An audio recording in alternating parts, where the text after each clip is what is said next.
Assalamualaikum warahmatullahi wabarakatuh. Selamat pagi anak-anak. Semoga di pagi hari ini kita masih diberi kesehatan oleh Allah agar kita mengikuti pelajaran pada pagi hari ini diberi semangat dan sehat. Amin. Sebelum pelajaran dimulai, lebih baiknya kita membaca surat Al-Fatihah agar diberi kelancaran oleh Allah SWT. Berdoa mulai. Berdoa selesai. Baik, sekarang Ibu akan mengabsen dulu ya sebelum pelajaran dimulai.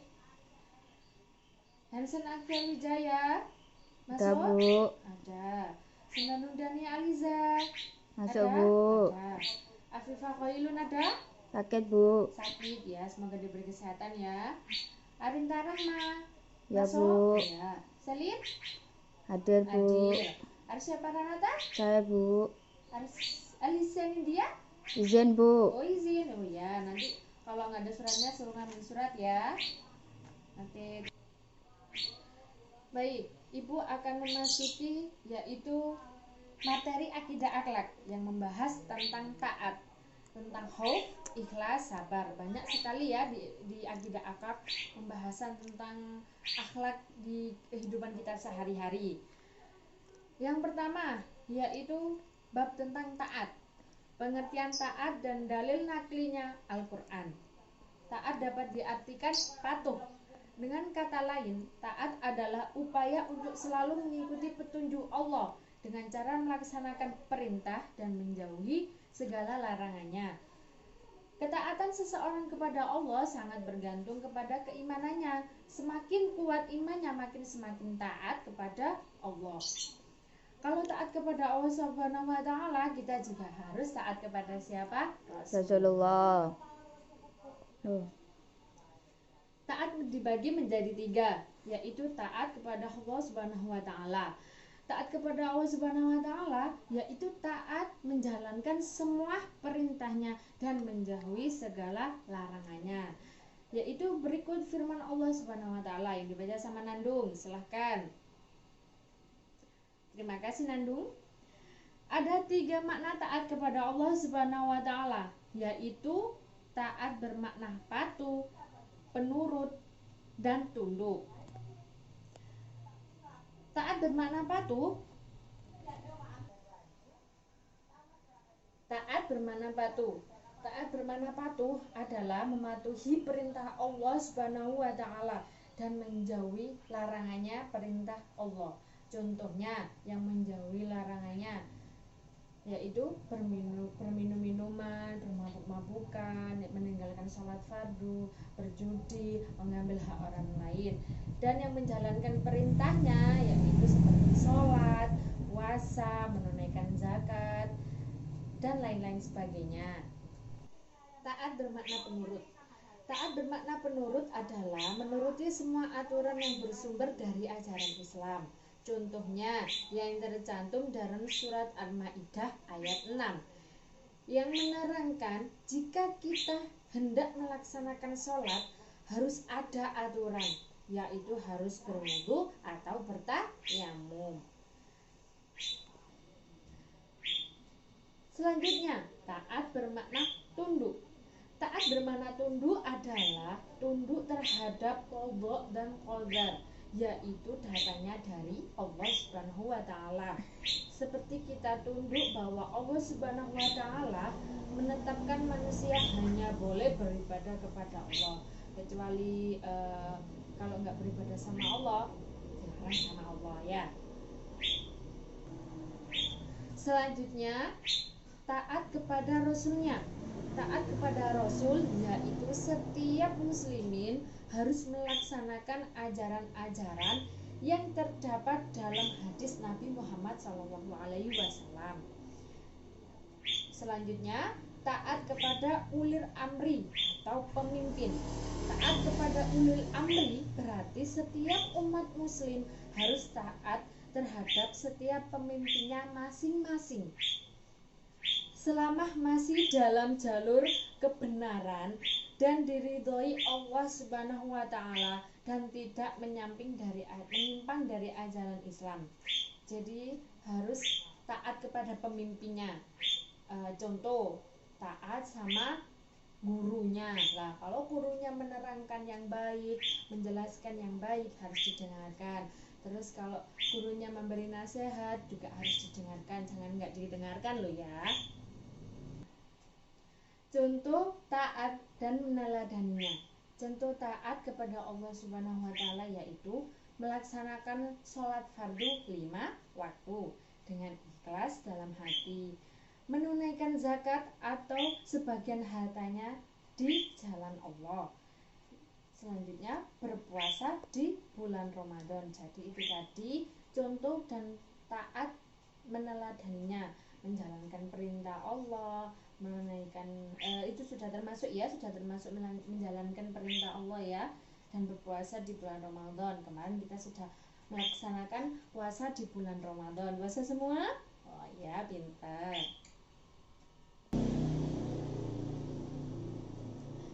Perilaku taat dalam kehidupan sehari-hari. Ketaatan terhadap Allah, Rasul, dan ulil amri merupakan hal yang baik untuk amal ibadah kita. Ketaatan kepada Allah tidak hanya asal taat. Dalam pelaksanaannya, ketaatan kepada Allah harus sungguh-sungguh sesuai dengan kemampuan yang dimiliki tanpa alasan apapun. Sebagai urusan Allah Subhanahu wa taala, Nabi Muhammad SAW mempunyai tugas menyampaikan amanat kepada umat manusia tanpa memandang status, jabatan, suku, dan sebagainya. Oleh karena itu, bagi setiap muslim yang taat kepada Allah Subhanahu wa taala harus melengkapinya dengan menaati segala perintah Rasulullah SAW sebagai urusannya. Mungkin itu tadi Ibu menjelaskan tentang bab taat. Mungkin nanti ada yang bertanya di belakang saja ya kalau Ibu sudah menjelaskan semua materinya. Sekarang kita melanjutkan bab selanjutnya, yaitu bab tentang ikhlas. Pengertian ikhlas. Kata ikhlas berasal dari bahasa Arab yang berbunyi akhlasa, yang memiliki arti bersih, lurus, dan suci. Sementara itu, ikhlas berarti mengerjakan sesuatu kebaikan dengan niat hanya untuk apa? Mengharap ridha Allah Subhanahu wa taala. Lakukan semua perintah Allah Subhanahu wa taala hanya untuk mengharap ridhonya. Dengan melakukan perilaku ikhlas dalam beribadah di kehidupan sehari-hari, maka kita semua telah menjalankan ajaran agama Islam dengan baik dan benar. Nantinya kita akan menjadi anak soleh yang disayang oleh Allah Subhanahu wa taala. Amin. Untuk melakukan ikhlas itu sendiri harus dimulai dari niat. Niat yang ikhlas akan mengantarkan seseorang kepada perbuatan ikhlas. Allah Subhanahu wa taala tentu akan menerima ibadah seseorang hamba yang dilaksanakan dengan ikhlas. Nabi Muhammad SAW juga ikut menjelaskan mengenai pentingnya niat dalam tindakan dari hadis yang berikut ini. Semua perbuatan tergantung dari niat, dan balasan bagi setiap orang tergantung apa yang diniatkan. Hadis riwayat Bukhari. Dalam hadis tersebut dijelaskan, jika semua perbuatan yang dilakukan akan dinilai dari niatnya, Allah Subhanahu wa taala juga akan memberikan balasan untuk umat manusia atas segala bentuk perbuatan yang telah dilakukan. Allah Subhanahu wa taala itu maha adil. Allah Subhanahu wa taala akan memberikan balasan dan sesuai dengan apa yang diniatkan. Orang yang melakukan beragam kebaikan dengan ikhlas hanya karena Allah Subhanahu wa taala akan memperoleh keridhaannya.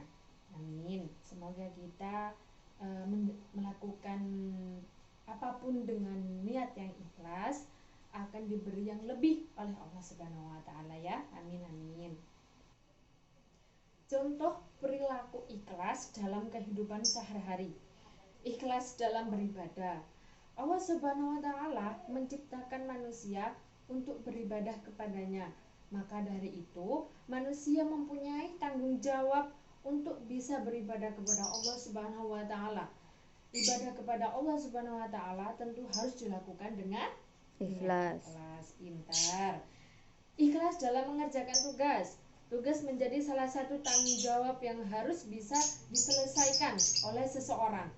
Maka dari itu, tugas yang kamu terima hendaknya bisa diselesaikan dengan tepat dan ikhlas. Jadi kalau dikasih PR sama ibu, jangan sampai nggak dikerjakan, harus dikerjakan, tapi dengan niat yang ikhlas agar apa? Nanti bisa diberi kemudahan sama Allah.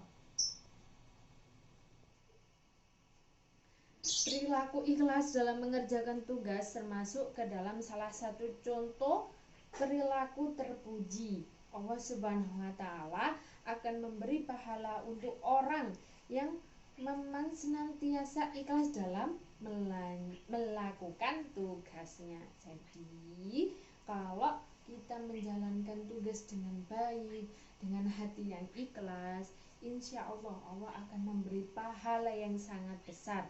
Dan Allah akan memberikan apa yang kita inginkan, begitu ya anak-anak ya. Selanjutnya, bab khauf. Pengertian khauf adalah perasaan takut kepada Allah Subhanahu wa taala. Perasaan takut dalam hal ini ditujukan pada murka, azab dan juga khianat kepada Allah Subhanahu wa taala.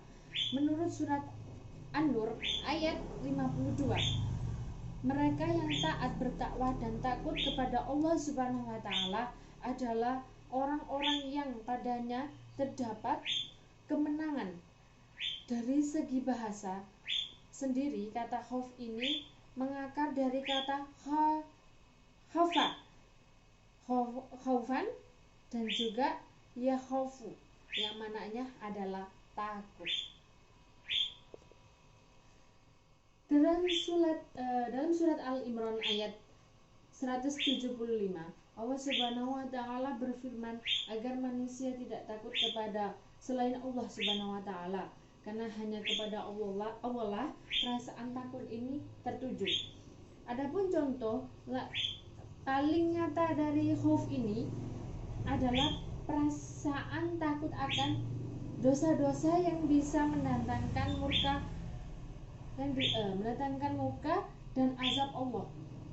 Maka seseorang menjauhi perbuatan yang dilarang keras oleh Allah Subhanahu wa taala seperti ini, berbakti kepada orang tua, tidak membunuh, tidak memfitnah, tidak berbuat syirik, dan masih banyak yang lainnya.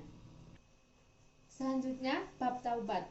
Pengertian taubat menurut bahasa berarti kembali, menyesali perbuatan dosa yang telah dilakukan. Sedangkan arti menurut istilah taubat berarti berhenti dari perbuatan dosa yang telah dilakukan, kemudian kembali ke jalan yang benar. Contoh perilaku taubat kepada Allah. Berhenti melakukan riba dengan beristighfar dan meminta maaf kepada orang yang dicuranginya. Pencuri kelas kakap akhirnya sadar dan berhenti dari mencuri. Nilai-nilai positif taubat terdampak positif, antara lain Allah akan mengganti dosa orang yang mau bertaubat dengan kebaikan, mendapat rahmat dan ampunan dari Allah Subhanahu wa taala, mati dalam keadaan husnul khatimah, mendapat pahala atau keberuntungan masuk surga. Membiasakan diri berperilaku taubat. Membiasakan diri berperilaku taubat dengan cara berbanyaklah istighfar, maka akan terpelihara dari perbuatan maksiat, tidak menyeremehkan perbuatan dosa, meskipun dosa kecil, tidak menunda-nunda taubat. Karena kematian itu datang secara tiba-tiba dan tidak mengenal usia. Segera bertaubat dengan sungguh-sungguh. Jika telah terlanjur berbuat dosa, dengan menyesali dosa yang pernah diperbuat, berjanji tidak akan mengulangi lagi. Setelah bertaubat, berupaya meningkatkan amal soleh dan menjaga diri agar tetap istiqomah dalam mematuhi perintahnya dan menjauhi larangannya.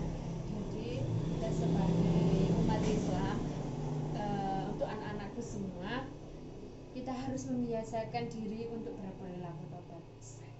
Apa yang telah kita perbuat itu salah, kita selalu membaca istighfar. Jadi saat ibu atau anak-anak salah kepada orang lain, atau kita juga salah di mata Allah, kita harus minta maaf, minta maaf dengan sungguh-sungguh, agar apa, dosa yang kita perbuat dimaafkan oleh Allah Subhanahu wa Ta'ala. Baik, itu tadi ibu sudah menjelaskan beberapa materi tentang akidah akhlak, yaitu tentang taubat, tentang khauf, tentang ikhlas, dan juga taat. Di sini ada yang mau dipertanyakan dari anak-anak? Tidak, Bu. Tidak, Bu. Oke, kalau begitu ibu yang akan bertanya ya. Mau ya dijawab loh ya. Ibu mau bertanya tentang ikhlas. Seandainya ibu sudah memberi orang, tetapi orang itu tidak mau, tapi ibu tetap memaksa orang itu, bagaimana apa yang harus ibu lakukan jika orang itu tidak mau tapi sudah ibu paksa? Apakah apakah perbuatan itu akan diterima sama Allah? Bagaimana? Ayo dijawab. Saya, Bu, mau menjawab. Iya, silahkan.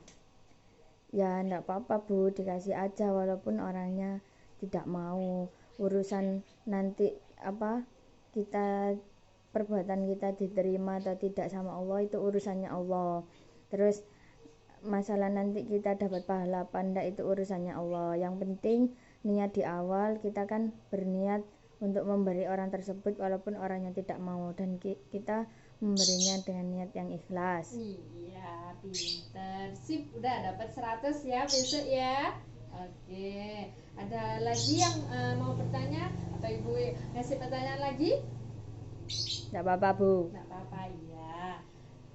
Ibu mau tanya tentang khauf ya. Khauf itu tadi apa? Takut. Takut. Kira-kira anak-anak takut sama Allah? Iya. Iya. Apa kira-kira anak-anak jika kalau takut sama Allah, anak-anak juga takut sama pemimpinnya? Enggak. Lah, kenapa kok enggak? Ya, enggak perlu ditakuti. Kalau salah ya dibenarkan. Oh iya, pintar. Jadi Allah walaupun siapapun, kalau memang nggak bersalah ya nggak punya salah, kita nggak perlu takut ya. Ya. Karena jika benar maka dibenarkan, jika salah ya harus disalahkan. Oh begitu. Ya, oke. Tidak ada yang bertanya lagi? Tidak. Ya. Tapi semua sudah paham apa yang ibu sudah jelaskan tadi? Sudah. Baik. Nah, pesan ibu untuk anak-anakku semua, nanti kalau kalian sudah besar, jadilah pemimpin yang tanggung jawab. Jadilah pemimpin yang punya rasa takut. Tapi takutnya sama siapa? Allah. Sama Allah, pinter. Dan juga jangan lupa mempunyai sifat yang ikhlas. Ikhlas memberi kepada orang lain. Dan juga harus taat kepada Allah. Mematuhi apa? Perintahnya. Dan menjauhi larangannya. Kalau kita berbuat salah, jangan lupa bertaubat dan juga meminta maaf kepada Allah. Baik, pintar. Baik, itu saja yang dapat ibu sampaikan. Kurang lebihnya mohon maaf. Mari kita bersama-sama menjalankan semua perintahnya dan menjauhi larangannya. Dan siapa yang mau menjalankan perintahnya, insya Allah Allah akan memberikan semua apa yang kita inginkan, tapi dengan satu syarat, yaitu harus bersungguh-sungguh meminta kepada Allah, yaitu dengan berdoa. Baik, mari kita tutup pelajaran pada pagi hari ini dengan bacaan alhamdulillahirobbilalamin. Baik, terima kasih. Jika ibu banyak salah, mohon maaf yang sebesar-besarnya. Ibu akhiri, assalamualaikum warahmatullahi wabarakatuh.